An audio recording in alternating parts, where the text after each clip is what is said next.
This is the typical Uber playbook. Both companies, they threaten punishment if something does not go their way. And I want to reassure all drivers nationally and internationally, and specifically in this case, the New York City drivers. Punishment, my friends, works both ways. So if they want to harm your pay, your earnings, because you're not doing as they want you to do, because you're going around and exploring the laws and stepping into your rights, and they don't want you to do that, you need to understand you have an entire toolbox of exercising punishment back at them. Protests, strikes, of course. You can shut the city down, make the headlines, make the New York Times, just keep that coming, relentless. You will win that battle. But you have the group of drivers already. You guys are willing and ready. You just have to hit the repeat button, right? Do it again and again and again and again. Because what's happening is the public, the citizens of that city and potentially in other cities see what you are doing. They see and feel the unhappiness. The lawmakers in that city see and feel the unhappiness. And if you do it over and over and over again, not even a company like Uber and LYFT have a chance against these individuals, because they all seek re-election, right? They want to be re-elected. So they have to satisfy the people. It does not look good in their eyes if the city gets shut down. Now, other forms of punishment, right? You could start lowering your acceptance rate, cherry picking even more aggressively. That's one way of doing it. You have the FTC. Several of my videos have the links to the FTC. Anything where they are screwing you over on tips or tolls, you report it to the FTC. You have to bring the same pressure back at them. This is punishment. This article here is just pure one-way punishment. If the Uber drivers in New York City won't listen, we're going to cut them off, period. And you can cut them off from multiple possibilities as well. You can cut them off from the possibility to satisfy their clients, to push for higher pay by not accepting the nonsense and getting it into the media again and again and again. So here they say, Uber says it may effectively lay off thousands of New York City drivers if the Taxi and Limousine Commission, TLC, decides to raise minimum pay standards. Decides to raise minimum pay standards. They do not, they've shown their true intentions. They do not want to pay. And if you do anything out there to try and increase the minimum pay, they will threaten you, right? They will lay you off. So you have a lot of different ways you can exercise your return punishment. Like I said, you got to really start filing the complaints with the FTC. You have social media, you have protests, you have strikes, you have the power to control the app, what you take, what you don't take. But New York City drivers, and this would go for any city, whether it's Miami or LA or any city, you have to work together, right? You have to be on one page, my friends. So it's time for our governing bodies. They said in a Monday evening blog post, the rideshare giant argued that the city's first in the nation minimum pay rules have made their service too expensive, too expensive. You're not giving us enough profits. You're not giving us enough margins. That's the real issue here, leading to a decline in trip volume. There we go. You see, because they want to gouge the rider and they don't want to pay the driver, and they're shooting themselves in the foot. So you have them. You've got them by the balls, my friends. You have them by the balls. Keep on pushing. Keep on pushing that return punishment. You're doing well. Just be relentless. Do not give up. You have my channel if you want to announce anything. If you have the next protest, if anything you want to get out there, please. I mean, you're using your local TV stations, your newspapers, your social media, etc., your social media channels. feel free. I am here for New York, I can tell you that. Uber warned that further increases in pay would come at the cost of many drivers' ability to use the app. Punishment. It's time for our governing bodies to wake up. Uber senior economist Rodrigo Moza, zip it, just shut up, right? You're getting a great salary, you're screwing over a lot of drivers. Drivers don't like you. I suggest you just zip it and shut up. Wrote in the post on Medium, which was shared with AM New York Metro ahead of its publication. You can increase prices all you want, but if fewer people are taking fewer trips, you end up hurting the people you are trying to help. No, let me tell you the truth, Rodrigo Moza. You are not willing to adjust the margins, right? You are not willing to adjust the rider margins and the driver pay. You're a greedy bunch of fools, including Rodrigo Moza. And unfortunately, your greedy and selfish plan there has backfired. And it's costing you money because drivers ain't switching on their ignition for pathetic pay. That's the real reason, Rodrigo Moza. You can point fingers all you like, Rodrigo Moza.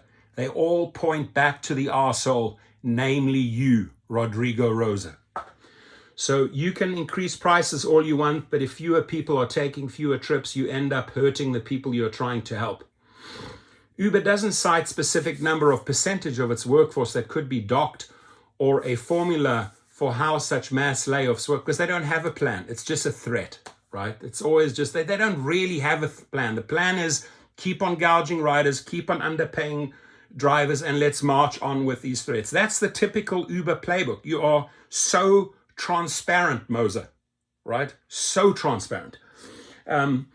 Depending on the size of the increase, thousands of drivers could be permanently deactivated from the app. If that happens, Mr. Moza, I will assure you, you're affecting the entire family. We will start organizing nationwide. I've shown you I can do it on Valentine's Day. We'll do it again. The TLC is expected to announce new pay standards this month for drivers in high volume services, which encompasses only Uber and Lyft. Uber is already pushing the TLC to lower per mile rates paid to drivers by 6% from $1.36 to $1.27. The company says pay should be reduced to reflect fewer costs borne by drivers, such as lower prices for gas and used cars. Give me a break. Give me a break. They are so out of tune with what's happening in the real world, and an overall reduction in inflation compared to previous pay schedules. What's more, the company accuses New York City and state regulators of festooning riders with disproportionately high taxes and fees compared to passengers in other cities. 13.9% of fares for an average trip in New York go to these fees, such as $2.75 congestion surcharge to enter Manhattan below 96th Street, compared to 9.2% in Chicago and just 1.3% in Boston, the company says.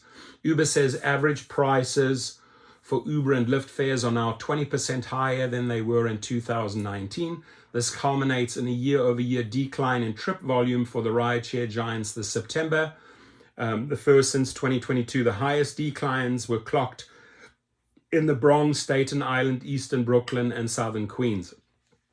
Unlike most cities that have adopted a minimum pay rule for rideshare drivers, New York relies on a complicated formula called the utilization rate, which measures how much time drivers carry passengers versus their total time on the road. If the utilization rate is higher, then drivers are supposedly picking up more fares, and the apps can pay lower per minute and per mile rates to their drivers under the city's minimum pay rules.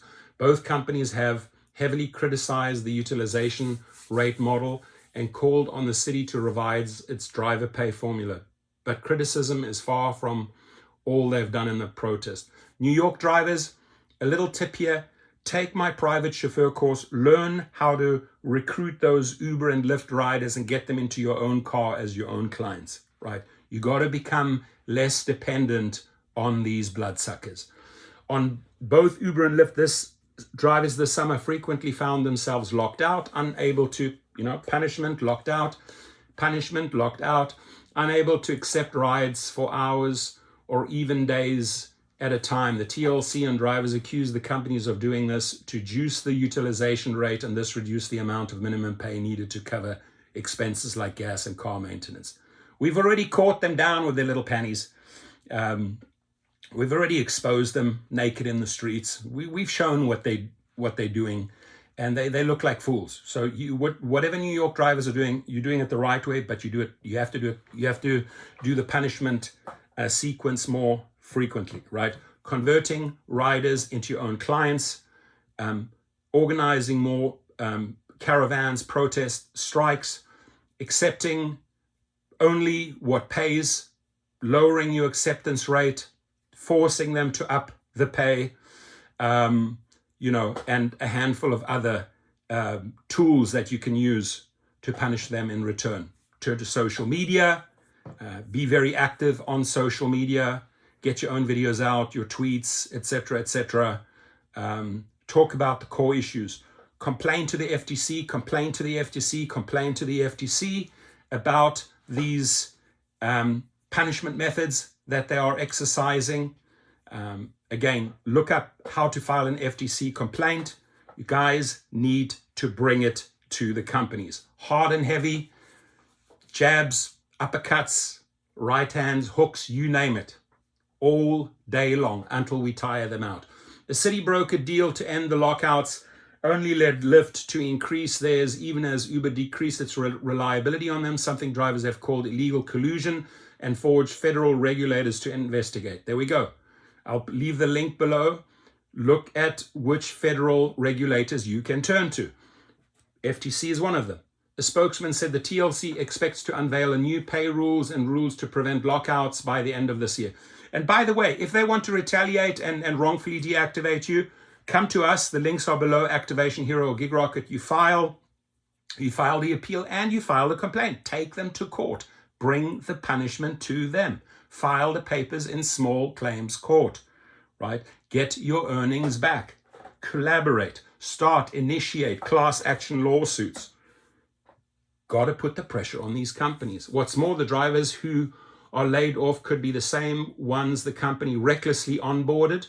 There we go. Recklessly onboarded in 2023 after their TLC lifted its for-hire vehicle cap. The agency says nearly 85,000 drivers were dispatched by Uber and LYFT this May, a more than 10% increase over February 2023. Uber recklessly onboarded thousands of drivers for many months only to lock them out in an effort to pay them less. We haven't yet introduced rule amendments, but they appear to be already threatening to deactivate the same hardworking drivers if they don't get the results they want. Let them deactivate you. Come to us.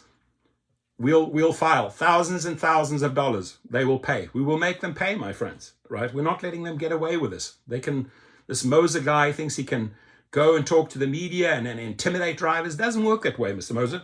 We'll slap you awake. We'll show you how the real world works. By Ravi Desai, executive director of the New York Taxi Workers Alliance, noted that overall vehicle expenses are up over 5%, while TLC data shows the percentage of fares paid to drivers for both Uber and Lyft has declined since 2019. She accused the company of lying to the public. That's what they do very well. They lie to the public ahead of the critical decision on pay regulation. Lying, right? You got that stamp on your forehead, Mr. Moser. Uber is straight out lying and using scare tactics, like I've said, fear tactics, threatening, punishment, to hold drivers hostage to poverty. Uber relies on an oversaturated, that pisses me off. Mr. Moser, because you're getting a supersonic salary there. You're just stroking the dicks of those investors, but you ain't taking care of your people that are making you the money, and that pisses me off. And that's why we relentlessly fight back as a family. Whatever you're doing to the New Yorkers, you're going to feel the repercussions and the side effects from all drivers nationwide and internationally. Because if something happens in the UK, we back our brothers and sisters in the UK. If something happens in California, we back our brothers. And it doesn't matter where you are on the map, with Australia, New Zealand, we stick together. We stick together. We push out the sign bites. We organize mass protests worldwide. And last time, the big one was 65 cities. Let them try to fool around with us. Plus, I encourage, I urge, I challenge every driver in these various cities. Look what Massachusetts did. They just forced unionization, right? They passed the bill, question 3 in Massachusetts, to form a union so that you can start negotiating a rate, so you can start coming from a point of power. Learn from that. Look at that. That campaign worked. Duplicate it. Duplicate that in New Jersey, New York, Nevada, New Mexico, Florida, the Dakotas, the Carolinas, wherever you are. Duplicate that formula. Start taking your power back. Uber is dead wrong for trying to avoid paying drivers a minimum wage. Sent IDG President Brennan Saxon, come on my show, Brennan Saxon. Let's tell them how the real world works. No industry should be allowed to exploit workers by paying less than the minimum wage. Uber keeps grabbing more and more of the fare while they try to starve drivers. And we are not putting up with their shit anymore, my friends. And there are many ways you can exercise punishment back at these companies, right? Protest strikes more often. Turn to the FTC with your complaints. Start cherry picking like master champions. Be strong on social media. Get your newspapers, your television stations involved. Start your unions in these various states. Take the power back and stick it to these arseholes like Moser and company. Your comments, please.